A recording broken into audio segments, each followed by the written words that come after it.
Mokili makambo, tout ça la rappel attention, likolo ya bolingo komona makambo ebele, kokamwa bandeko ba escroquer maman Adeline na France, plus de 10 000 euros et pas ya mobali moko na Kinshasa na kombo ya bolingo, mbongo yango eleki via Maroc ekomi na Kinshasa epesi pasi ya kosakana te.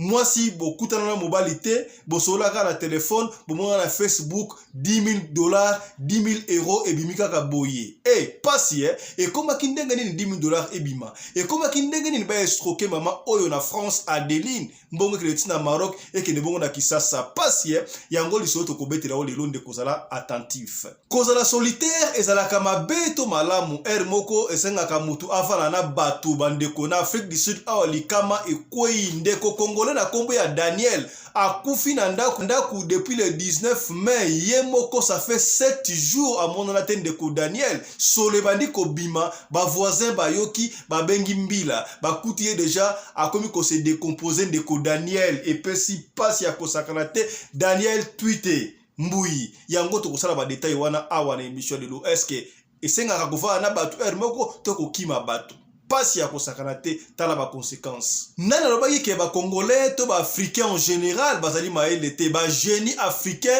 ba liko kena bango des États-Unis ba liko limisa bango na lakisa kibino awa que Zimbabwe na kombe ya Maxwell asala ki bongo télévision sans fil. Il est allé plus loin pour na kosala mutuka électrique hélicoptère électrique kasi tango vidéo etambola ki par-ci par là ba américain ba soit qui est par les trichements un américain ba keneng na États-Unis sikabwe Maxwell Zimbabwe wana atali komona te kala mingi te awa touti komona société moko électronique américaine ba misio télévision sans fil ezali idée na bango te ba africain et pesi pasi tokozongela yango. Mais ce n'est pas possible. On assiste à la sortie officielle de la TV sans fil au nom des Américains juste après la disparition mystérieuse du génie africain qu'il a mis en place. Rappelons qu'il y a eu 3 tentatives d'empoisonnement de ce génie après qu'il ait fabriqué cette télévision sans fil.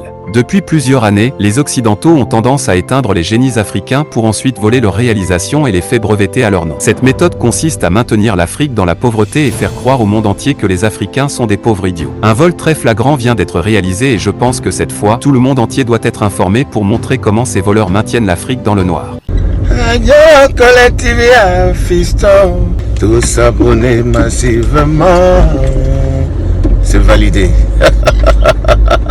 Mobali mbinga na mwinangolo aboya hydroquinone soki ezotambola basheri bazokoya mayanga na retrouve douce tendresse affection epana yo nasalelo nini mpo ndimake na kupendaka sana shitakwacha pelende wenjoro.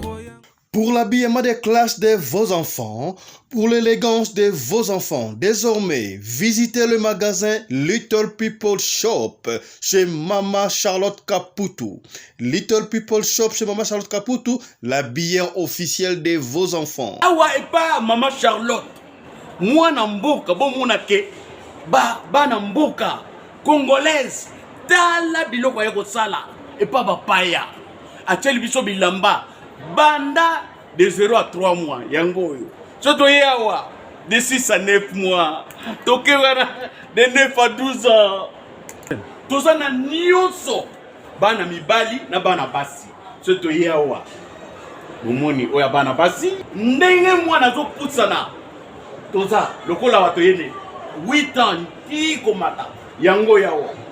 Koto yo ndi makambo mwana zo bimondire ministre ya bataille nyonso yango ba Samuel ba Chuchu yango yo abika la tsabana oyine to mutaka elengi tala ba fest bana mwana bimi na fete batu ba komobanga soki olingo somba biloko oyo omonike olingo sepelisa mwana na yo ko déplacer na yo te okotika na internet okomona adresse na biso yango wana.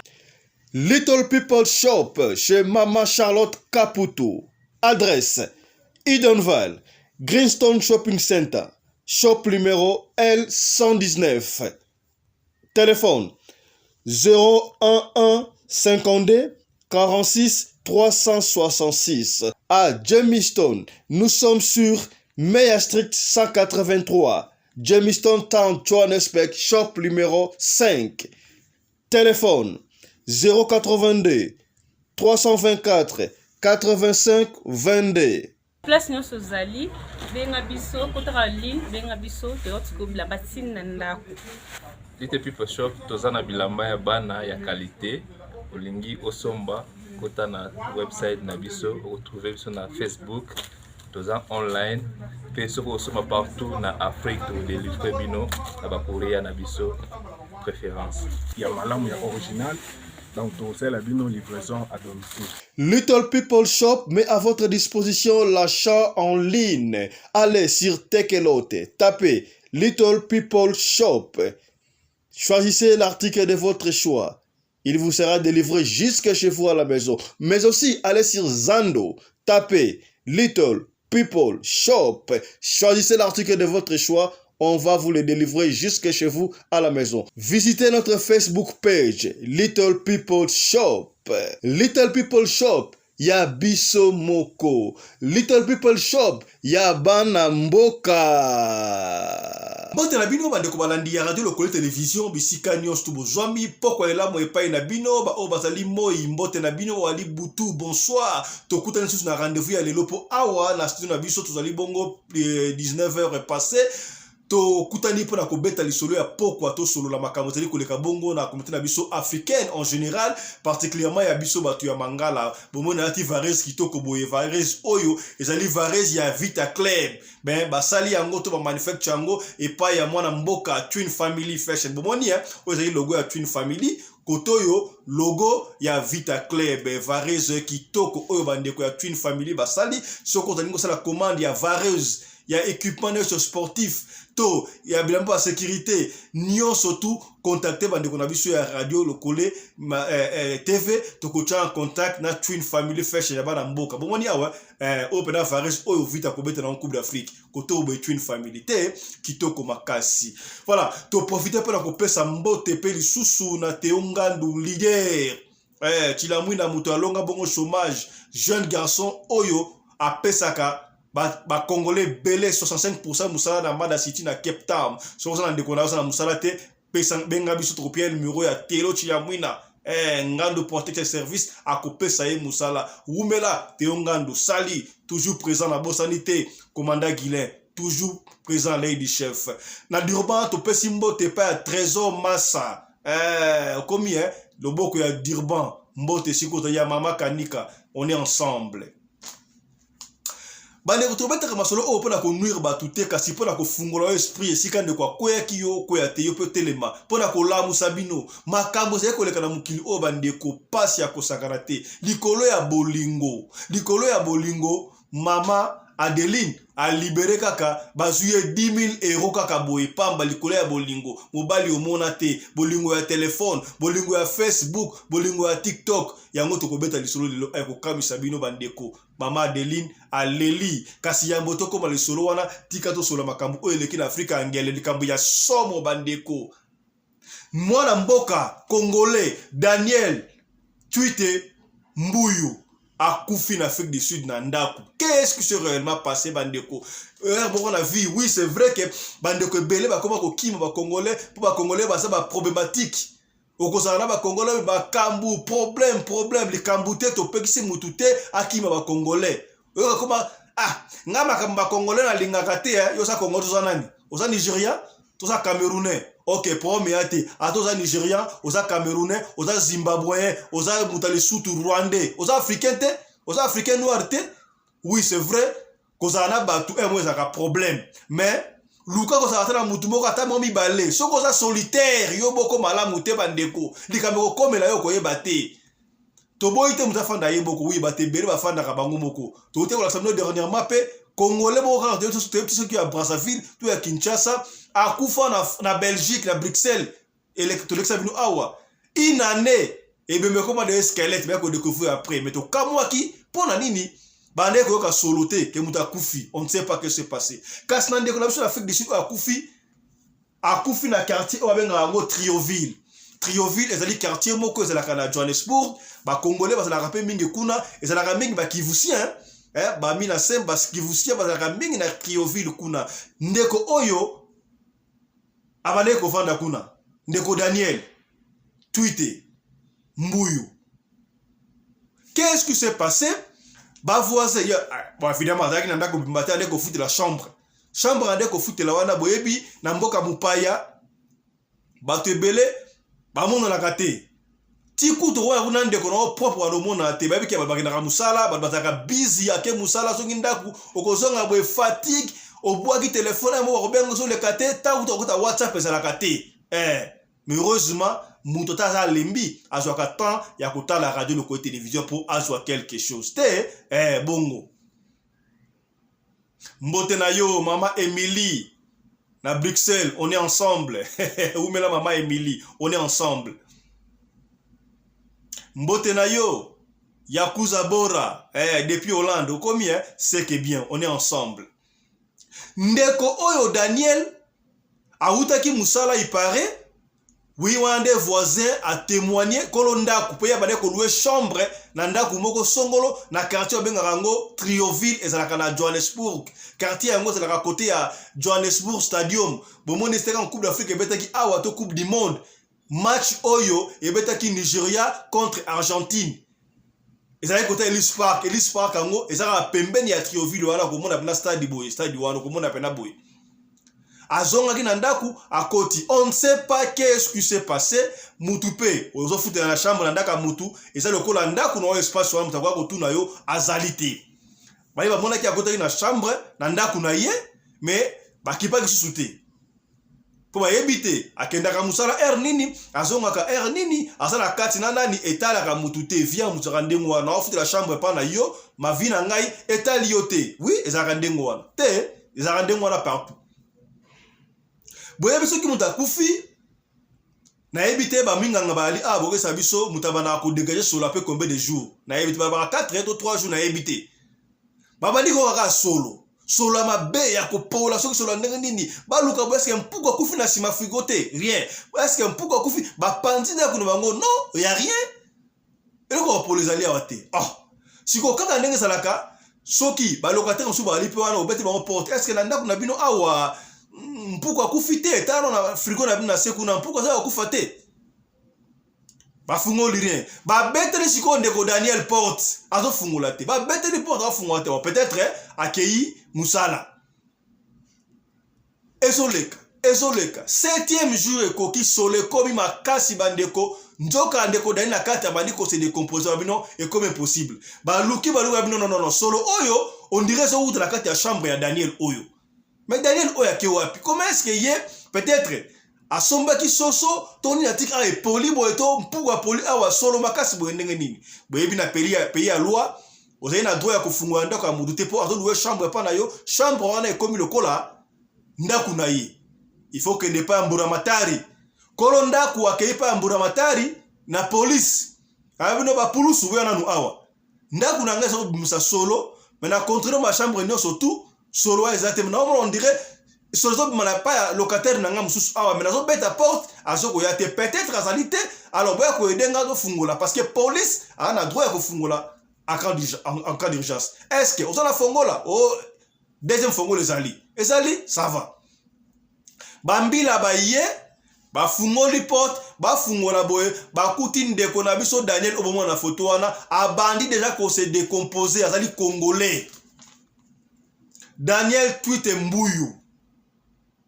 epesi pasi ndeko dena asali mabe ya kosakate comment est-ce qu'on peut vivre solitaire ndengo wana osana bandinga te mutu ba yeko siko tangu pa découvrir ndengo boyebi mboka toyaka bandeko ebele toyeba na tukuta na kana nzela po mutu moko ta linga te mutu kelanda kuna ye bayebi Daniel kaka ndengo wana kaka mutu moko ipare nde ayeba kesika Daniel abandé kofandra et puis camarade na ndeko nango pe master na yango pe na province mususu kaka nde ba luka ndengo wana et coïncide camarade wana nga bengi fonde le liba ko ndako bazui yo ndeko ya Daniel odanga bon ça va ndeko poto ça va tiamboka moko Daniel akufa ça fait 7 jours 7 jours corps na yeba longola ki onde mbila longoli yango akena ona morgue mbila na loi ya mboka oyo ba pesa ka 7 jours 7 jours ceux qui ba lokoti corps quelque part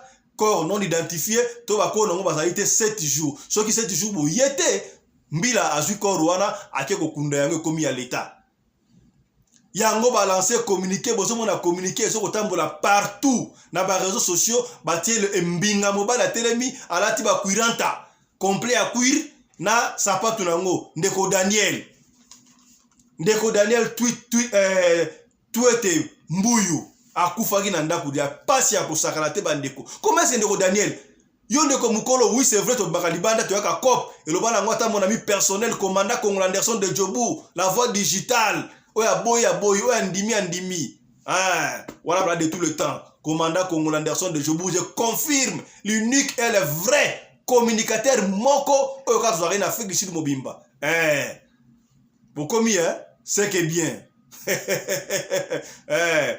il a dit bongo pa ya mutu na ngai mon ami personnel sur mon ami na Cape Town okomi basakabi balé Laurent Lorenzo yepe na Cape Town kanga masola communication na Cape Town Laurent Lorenzo wana batunanga mbalo mais la voix digitale numéro 1 numéro 2 azate numéro 3 azate numéro 4 azate numéro 5 mutunanga ya Cape Town Laurent Lorenzo c'est que bien landa écart on est ensemble la voix digitale commandant Congolais Anderson de Djobour vous me là ba pesi communiquer boyo ekutu communiquer wana commandant Anderson de Kolobango azaki ne sengote aboyo ekutu ko présenter ba condoléances et puis Daniel asali mabe ngape na sepela ngote Daniel asi akufi ba les morts ne sont pas morts na ebito so ka biso sika boy comment est-ce qu'on peut vivre solitaire yo muto ça congolais mozo vivre ba congolais ba ebiote ndenge ya ba groupe ça ebele ya ba congolais ba groupe ya poto ya nini WhatsApp o ebima mondialisation ya pour ko rapprocher ba communauté batu ata okuta na batu te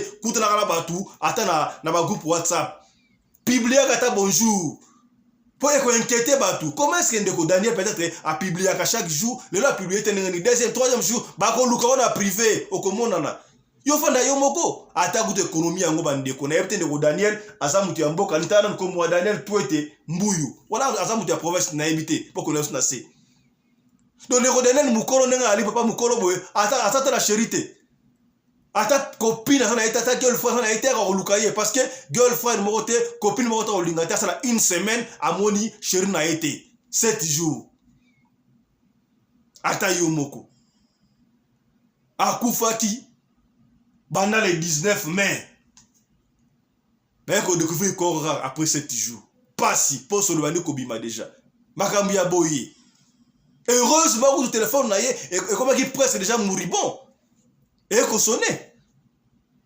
ata yo moko bandeko to tikali to sala ka boyete ko sala ka solitaire te. Oui c'est vrai que ko sala ba congolais ba problème sanga ka te mais osaka congolais ko kima te ndeko na yo ata za ndundu ata za liboma ata za koko oko kima ndeko na yo te salaka ata na musika boka ba flash tala ta information sika botango yindi ba luki ka bandeko ko kima ka bango te ba luki ka bandeko ngote passe ya ko sakana te bon quand même ngana récupérer ngo lokola mon ami personnel commandant Congolais Anderson de Djobour aboyi ko pesa ba condoléances ngana simbi ngo oh non ya président na biso mwana mboka Ernest Boyenge yena vice président na ye Basile Kande bat oyo ba président ya solo oyo bazo encadrer ba congolais en Afrique du Sud. Nous présentons nos très sincères condoléances à la famille de l'illustre disparu. Oh goût oyebité famille biologique mais la famille congolaise to présenter ba condoléances na biso no surtout te to sala suboete ko sala solitaire te mabe o tikali o to loba kité to lobi toke na makambo ba génie africain to ebi yango histoire so to tangi histoire wala ke komona bongo mwana mboka Teddy Fitu Armstrong mon ami personnel d'enfance écrivain solo oya koma livre na ye Congo et Grégor du monde atalisa Congo mama na biso richesse o ezali atalisa makambo ebele aye ko ça notre FCIT coutelinesque voilà il y a des génies en Afrique mayele o le ndere ba odondo nango eza ya batu mundu est-ce que boyebi ke taba baka valeur ya P o tanga na nini pesanteur P 3,14 batu va yango nini ce sont des congolais batu va yango congolais c'est bino kanza ba pyramide za en Égypte tina Congo ba pyramide za laka Congo za peuple moko béni les Africains en général Mundele a la télévision, il y a noir blanc, il y a ça là en couleur, il y a ça la phone, téléphone, tout la télévision, téléphone, mais noir n'a pas la capacité wana. Premier africain à ça là qui bon télévision électrique, Mundele a la télévision dans la câble au branchement na courant pour otala. Mais Maxwell, Zimbabwe Maxwell, Chikambu, à ça là qui bon télévision sans fil électrique. Tout là c'est bien ngo awa kena chaîne na biso na se okomona yango. Te présenter un mot. Vidéo est un qui monde entier. Monde entier. Bah décider par un moyen pour que tu nini. Bah éco ça y est n'engue bah africain bah fakum putu bah n'engra poto bah il va jouer Maxwell wana bah que d'agi na États-Unis. Si quand ça fait un bout de temps Maxwell a ce monde a shooté. Bah il va bomber ton nini. Avant bah joyer tentative et assassiner Maxwell et ça l'a marqué déjà. Parce qu'il est écrit bien on va livre dans un secret démoniaque. On ne peut pas laisser l'Afrique tranquille. Sinon, Afrique, et qu'on se développe pas dans la nuance surtout, il faut pas malmener, Zimbabwe, avec les États-Unis, savant à Bissouana. À ça, la télévision électrique, à ça, la peine, na hélicoptère électrique, na mutuka électrique. Quel génie! Tant que on ne sait pas, parce que nini, il est porté disparu à ce moment-là, mais quelques temps après, oh non, compagnie américaine et ça lit première télévision sans fil, télévision électrique. Bino bon abisso américain. Bino bon abisso pas si à Kosarate. Mindele ba baleli. Landa reportage. Mais ce n'est pas possible. On assiste à la sortie officielle de la TV sans fil au nom des Américains juste après la disparition mystérieuse du génie africain qu'il a mis en place. Rappelons qu'il y a eu 3 tentatives d'empoisonnement de ce génie après qu'il ait fabriqué cette télévision sans fil. Depuis plusieurs années, les Occidentaux ont tendance à éteindre les génies africains pour ensuite voler leurs réalisations et les faits brevetés à leur nom. Cette méthode consiste à maintenir l'Afrique dans la pauvreté et faire croire au monde entier que les Africains sont des pauvres idiots. Un vol très flagrant vient d'être réalisé et je pense que cette fois, tout le monde entier doit être informé pour montrer comment ces voleurs maintiennent l'Afrique dans le noir. En effet, depuis janvier 2023, une entreprise américaine du nom de Display a annoncé la sortie officielle de la première télévision sans fil. Cette télévision est autonome et rechargeable chaque 1 mois. En réalité, la télévision sans fil est l'idée du Zimbabwéen Maxwell Chikambutso. Il a mis cette télévision en place depuis 2020. Ce qui a captivé les Américains sur son invention n'est pas le côté sans fil de la TV mais plutôt la façon dont cette télévision est rechargée. Depuis la sortie de cette télévision, le jeune a disparu et nous n'avons aucune nouvelle de lui. Je vous explique comment ce génie s'est fait piéger par les Américains. Tout d'abord, pour ceux qui ne le connaissent pas, Maxwell Chikambutso est un ingénieur autodidacte qui a abandonné l'école à l'âge de 14 ans. Il est connu pour avoir développé une technologie d'énergie verte révolutionnaire convertissant directement les radiofréquences en énergie propre et renouvelable. Il compte à son actif 3 inventions incroyables dont une voiture électrique rechargeable automatiquement grâce à son système de radiofréquences. La voiture se recharge au fur et à mesure qu'elle se déplace. Un hélicoptère multicarburant et une télévision sans fil. Le téléviseur est alimenté par radiofréquence grâce à un dispositif appelé MSED. Ce dispositif permet de recharger automatiquement la télévision sans être branchée, ce qui signifie qu'elle ne consommera pas de l'électricité toute sa durée de vie. Malheureusement, aucun brevet n'a été accordé à l'une de ces inventions. C'est donc ainsi qu'un Américain est venu proposer à Maxwell d'aller aux États-Unis pour développer ses inventions afin d'obtenir les brevets. Depuis son départ en 2020, nous n'avons plus eu de nouvelles du jeune homme et voilà qu'en 2023, l'une de ses inventions est mise sur le marché au nom des Américains. Quel que soit le pays ou le continent dans lequel tu te trouves, ne reste pas insensible à ce phénomène. Partage la vidéo autour de toi, cela pourrait sauver les inventeurs africains dans les années à venir. Voilà. Nous sommes impatients à Rosela, Mukolo Oyo, Afrique, et qu'on rekozonga Afrique. Nous sommes impatients à Rosela, Mukolo Oyo, Congo, et qu'on rekozonga Congo. Bomoni Vares Kitoko, Baelo, Mundeleta, Oyo, salam na Twin Family. Bomoni, Twin Family Fashion House. Ya mwana mboka, Oyo za Vares ya Vita Club. Oso mwana Kitoko, Vita Club yangoyo, koto Twin Family, Vares Kitoko. Yo sa yene équipe, présent équipe. Pour na nini, bobe bisaka mbongo, ya okena ko sala avec ko soutenir batu mususu. Benga biso to ko tia en contact na bandeko ya Twin Family, compagnie ya mwana mboka en Afrique du Sud ezoko tonga ba Vares ya solo, ba bilamba ba sécurité. Nion surtout ba tonga kana Twin Family, bo support mwana mboka. Courage. Partout au gesso boni sini oyo yeba ke Twin Family Fashion. Ba mission na pas la capé fier, ba ke lekso ba Gucci, ba ke lekso ba Griff mususu esi et lamba yango ya mwana mboka Twin Family akulinga te, c'est Vares ça mabe kitoko te. toko sala ngope boye ki o Manchester o Barcelone to soutenir mwana mboka kitoko ya to kobeta la sika boye solo na poko e pesi biso passe na sakabino chaque fois to beta ka solo oyo pona ko nuire mutu te kasi pona ko peine bino kaka esika nde kwa kwei yo okoya te masolo to beta eso ko peine ba to ebele eso ko sunga ebe to ebele to ko zo ba témoignage bande ko yango to continuer ko beta masolo yo pende ko tala biso soki osana lisolo ya ko beta ya ko pesa ko banga te benga biso papa fiston na la lisolo ya ko pesa po édifier bande ko to ko étudier lisolo na yo to vérifier yango to ko beta yango kaka ndengo lingi to beta yango soki obutanga kombo to kotanga kombo soki po boy tanga kombo to kotanga kombo te mais bete le to ko betela yonde ko comprendre que lisolo na yo te ça ndengo wana lokwa lisolo to ko beta oyo ya ndeko na biso mama na biso Adeline ay pas fiston tanga kombo na ngai to tanga kombo Adeline mais tanga kombo ya mboka te ba Adeline basa ebele te mbote na yo mama possible 001 la femme forte numéro 1 na United States of America talent d'Achille okomi c'est que bien en séjour na Texas kwenda futuka kwenda lokola pe mangela yemoko Armstrong okomi c'est que bien mbote na yo petit frère propre yaba na Canada yo na madame na on est ensemble tout le monde a kala mingité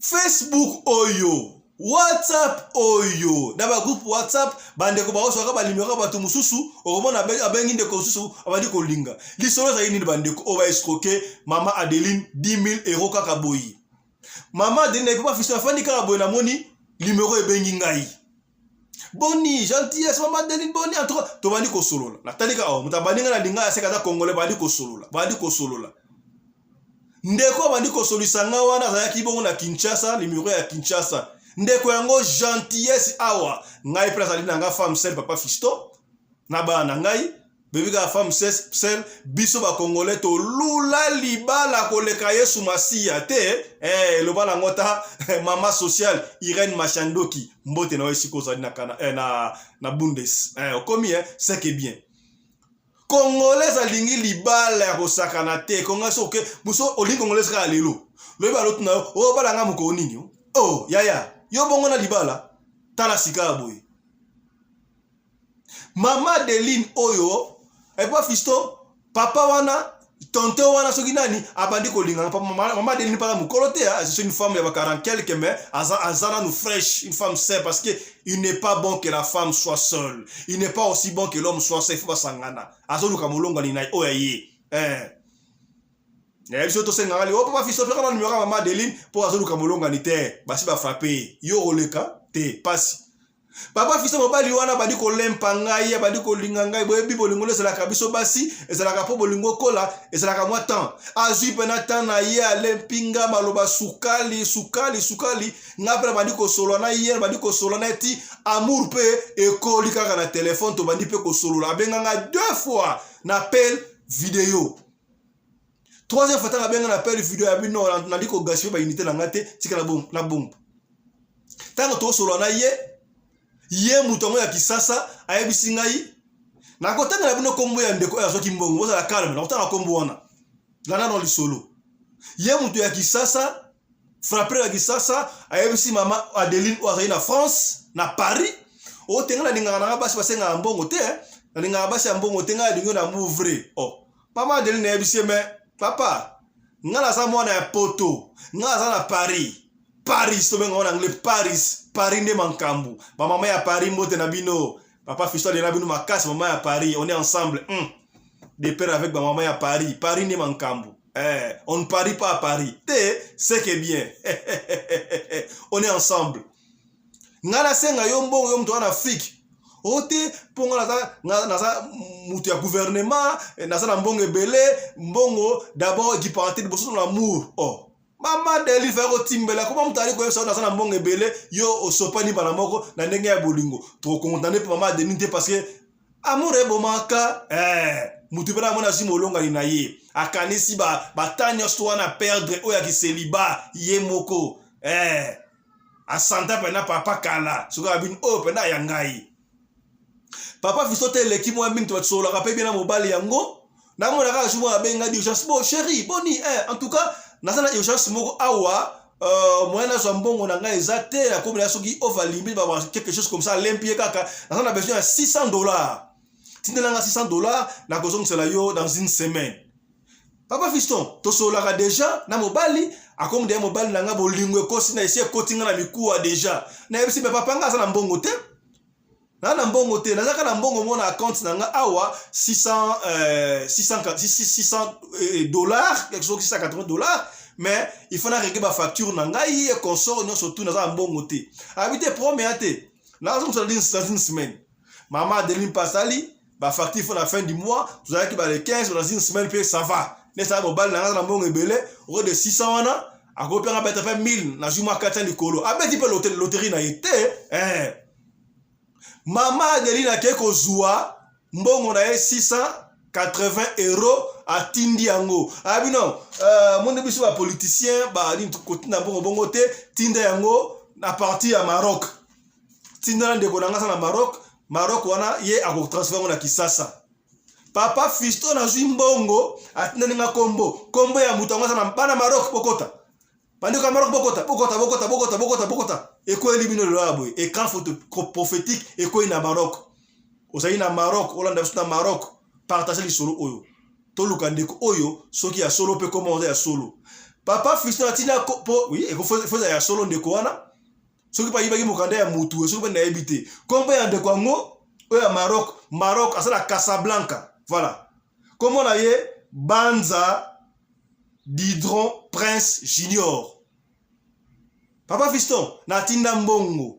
Ba reçu ya mwa. Bon la reçu hein, to tele reçu, on t'a la reçu wana. Na tinda mbongo pa ya Banza Didron Prince Junior. Na tinda €680 et kenda kuna ba facture na tinda ba mbongo ebele asa nango. Ekei. Sotan ekei yepe kuna azumbongo. Na yebi na ngate. Ngai na ko mona na timbeli to tokolo na suka.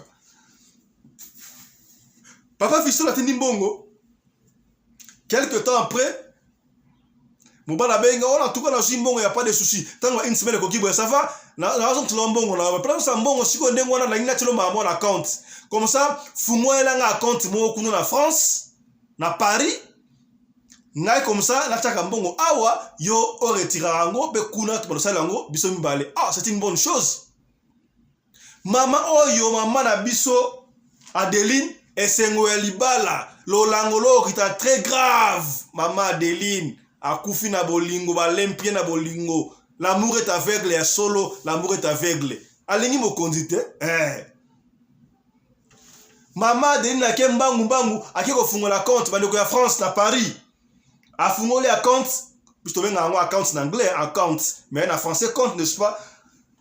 Afungoli compte na banque au Société Générale. Il paraît que la France va confirmer biso. Maman Denis Narabi, Mikolo comme ça afungoli compte na Société Générale, bazo kabela batu €80. Te, et ça bongo. Bokomi hein? Papa Fiston afungoli compte na Société Générale. Na monika bakabeli sur €80 koti nzoka publicité le kaka na radio la télévision ndeko ala izo makasi soki bazaka connecter batu wana c'est sûr ba connecter batu wana France ba imba kuneza tango ba fungoli boye na jusiko manette les cartes ya te ba fitu na ju carte pour moni carte ya banque des la carte na banque za wapi ça mino carte na ya banque pona bo comprendre bandeko so beta kalisolo avec preuve à l'appui voilà voilà net carte dans la banque ya ngoyo carte dans ya ngoyo ya banque bon mona sima carte awa bon libosa carte a bozo mona etso bo mona mais et ça la numéro mo likolo wana et ça la numéro mo ko likolo na sima na ngope et ça la numéro mo ça la na combien awa la moni 3 chiffres 3 chiffres hein? Voilà chiffres so que opesi mutu numéro à carte na yo wana opesi automatiquement akoyiko beta akozwa mbongo bakokata mbongo facile. Papa Fiston na tindeli ba numéro wana to na tindeli wana yesiko a checker amoni 80 ajuna no €80 wana ajiangu oh ngale papa 80 wana koti kutu yo so fungoli compte bazwaka baba saka mbongo yo baksa mbongo ozuna compte wana abizala calme nga sana mbongo ebele ko mbanga te nzoka compte wana papa Fiston na fungula ki na kombo na ngai Adeline Songolo Pakala na pesi ba coordonnées no surtout wana asana numéro à carte o ya ko retirer mbongo na distributeur à partir ya ba numéro à code pour na pesi dernier surtout batu wana bazali réseau papa Fiston basa makasi na computer papa Fiston a sala 30 ans na poto na France na Paris na on a gagné ça te na sala rafi na ngana on était na mindele comme normalement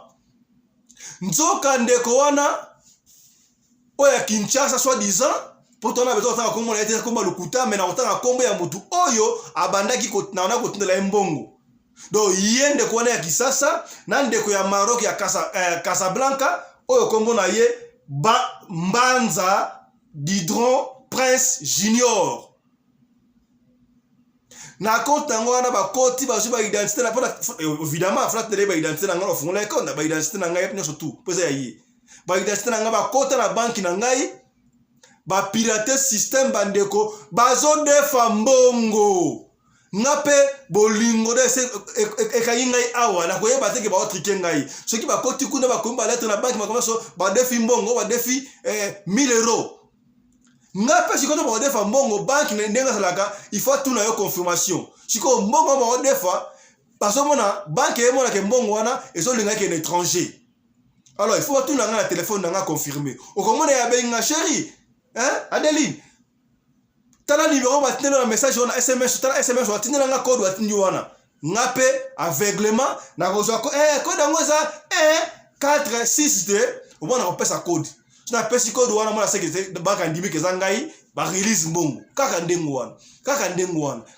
wana entre temps ceux qui va release mbongo 1000 euros ndengo wana 2000 euros 500 euros omona yes kwa sangai ma chérie na uti ko chambongo moko kuna compte na yo wana ekoti 1000 euros et mo 2000 3000 euros et 500 euros zo mbongo wana bimisango tindela Mbanza Didron na Casablanca atindela ngai ngape kutu kana chérie na 2000 euros bimisi wana zo 300 euros comme ça o etikalotika papa Fiston ngapena organiser 300 euros o etikali wana 1700 na tindi o 2000 na tindi 500 euros na tindi mongo nyonso na tinda papa Fiston sala 10 000 euros something ba facture ezali on a accepté ça échange ba facture bolingo l'amour aveugle rendra aveugle papa Fiston siko avec que ça dans chérie en tout cas na soko ya Paris Calamine te na koya dans 2 jours ngapela ça va mon chérie na nga so dans 2 jours ba retard bilingue no suta ko récupérer dans 2 jours na bonga ma kamno su 2 jours ngo mo bala so ya te on a si contre na musala en tout cas président c'est bengi biso moni en tout cas toute la semaine prochaine papa Fiston na fandi boye ba facture bandi ko ya sikoyo pour se défi na banque il faut banda ko futa te na mwana siko ba email bandi ko ya ba facture o defaki autant e boye oh natali siko boye ba facture na meki siko ko benga mbali yango l'appareil de votre correspondant soit éteint soit hors du périmètre ba frapper ngai papa Fiston prix de 10 000 euros et keinga ka boye beta li solo pour peigner bandeko na yo kimbai na makila e silingai papa Fiston Nathalie siko mbabenga ngo nini nangiro benga ngo statement na bino benga ngo na français na ebité statement do ba relevé bancaire na tali makambu nyonso tout ba mbongo nzoka ba bane ko defa mbongo na kombo na ngai papa Fiston France otoya poto toya mbongo ya pasi ya ba malili kosala misala makasi kotanda ba drap ba mbetu comme ba carton mobali oyo ya lokuta alenga mbongo kaka boyi dikole ya bolingo mama Deline Natayo moko oko boulete ebele bana bakao bandeko yo kutana mbali na Facebook yaya ngakutunga linga ma Facebook te oko mona Facebook bazui onga mwana ngaleki ya ministre intel nga mwana ya mobutu intel nga mwana ya boy yo so landaka bazo lempa yo akoli sérieux bolingo bato basaka na tendresse apesio tendresse bo na Facebook tibo komi na numéro ya téléphone bo andi ko solola appel vidéo baza kutu capable ya okende na hôtel Memling na grand hôtel bo hôtel la cher ba fret la cher kuni ya bien au na confort avandi azoko sa lo kolanda kuna ye azokosa yo misuku bakendaka omona aza mpe na ezalaka raison monene soki boa na Afrique du Sud oui boa na France okomona abengi yo mpe na numéro ya France biso ezalaka ndenge wana oyo nakada na France awa ayebi ki oza na Paris mais ayebi so naza na Toulouse ayebi so naza na Lyon ayebi so naza na Marseille non nakoya lobi apa akosio donc boyena eza te en tout cas babengi so rapito zonga kisasa nazongi kisasa pa abengi na sima kisasa okomona bengana omona lokola ndeko oyo afrappe mana biso Adeline asalaka na Maroc bana Maroc bolandela kombo oyo babebisi crédibilité na bino babebisi crédibilité ya Maroc bana ya Rabat bana ya Casablanca bakongolais ya valeur bazalaka kuna na yebi ebele tala kombo oyo mama Adeline atinda bambongo ndeko yango bane kotinda mbongo na Casablanca kombo na ye Mbanza Didon Prince Junior récit ya mbongo yango ezo défilé wato teka récit mo échantillon mais ebele ndeko bobeta kombo na Facebook boluka mutu wana Mbanza Didon Prince Junior na ebike so ke na bureau ya Western Union to ba pesa fo mukanda ya original so seke mukanda o eza original seka yiba mukanda ya mutu to mukanda ya ndenge na ebite Mbanza Didon Prince Junior na mo lokola mama Adeline mutu on eza kisasa te mutu c'est fort possible azakane na Maroc asa en relais na mutu moko asa na frappe asa na France pardon na Paris wana réseau ya ba malfaiteur comment est-ce que mutu akuna ayebake banque oyo ya Société Générale soko fungoli compte ba kabla watu 80 €. Akoye bango nini? Il faut muta France ayebisa ye. Basa raison nini? Ndeko teko penye yo. Tala lisolo ya mama na biso ya Paris ya France mama Adeline ndenge ba frapper likolo ya bolingo. L'amour est aveugle. Basi ebele penengo to mona mwasa na mbongo metelema bolingo zuye makasi. Azo ko dépenser mbongo mobala olia mbongo yango la sarabino mona bolingwa bon ça n'aura vice versa hein elle aura vice versa parce que ça peut la base sur na mbongo belé mobala na mbongo malamu malonga te mais mobala tie mayele ba évoluer beaucoup plus davantage poser ya bango mbale te mbongo ya moi c'est ça ya mobala mobala laki pour le meilleur et pour le pire combien ça fait moi c'est poto et ça m'a bêté yo pe mbala okona poto aussi moyen mbala tika en Afrique au bengi mbala na poto ça la bêté parce que ceux qui mbala pas bengi moi en Afrique aye na poto aye libanda et ça la normal oui pour ni mbala moi si pas bengi mbala te et ça mama bolingo et ça le kola oh ye moi si wana to lingi sute moi si ya kutala msa ya fufu ala msa ya semul te et ça bolingo er mboko na cadre d'amour moi ça go lemba olambo ni machina osemul olambi pe bana pe balie ponga pe na lamba kabana nga muta mai lubo osaka na ta beta bana makusa bana boy donc bana bana balie te c'est que bien ça onde ngwana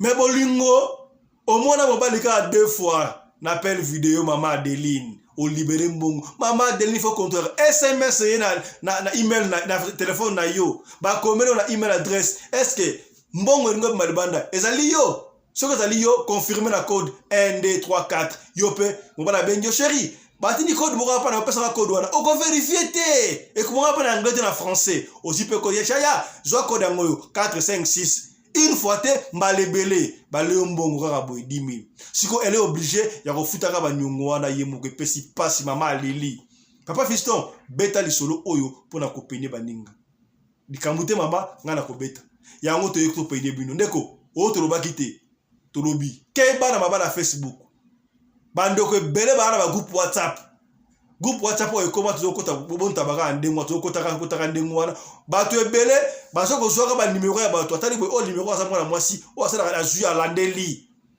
amali ko lempa yo mutu abengi to boite libala yaka na ndenge ndoso tu okoza pende ngwa so oli peta kitoko bende ko na biso mama na biso ya France ya Paris mama Adeline akoyi na faux poule balé 3 points.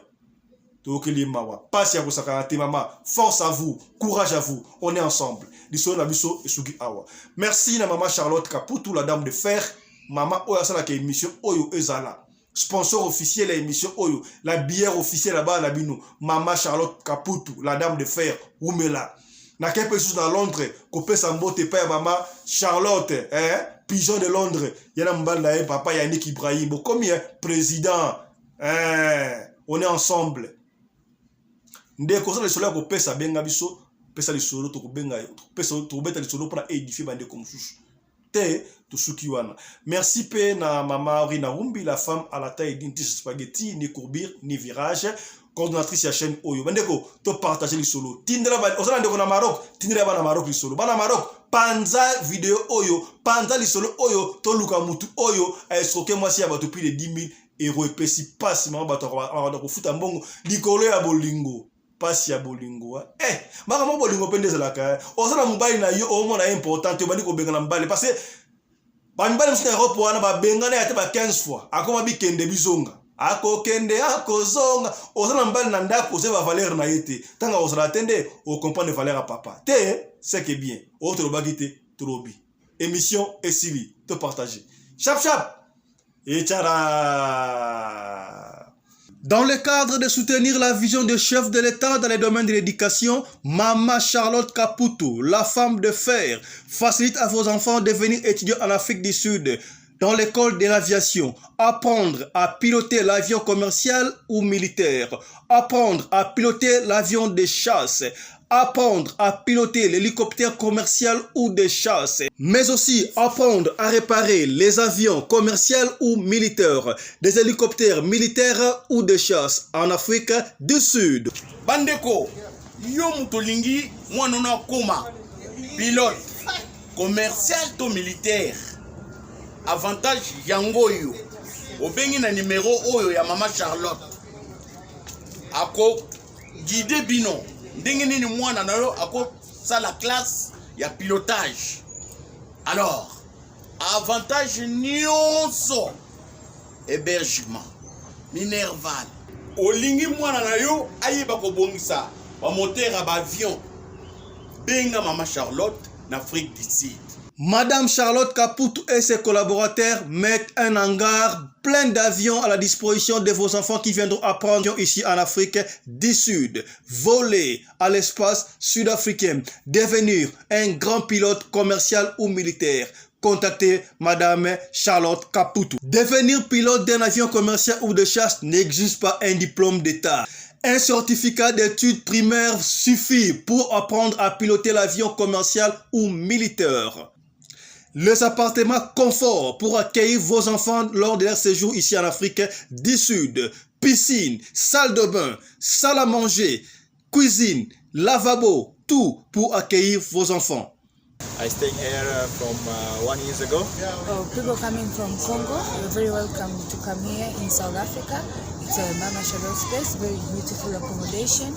They take very good care of us. Bino batu boyebi anglais te. Alobi boye. Grâce à Mama Charlotte, lelo yo ba Tanzanien bazo yekola avion, baza mi balé, mwasi na mobali. Et bongo bino na Congo. Bozo zela nini?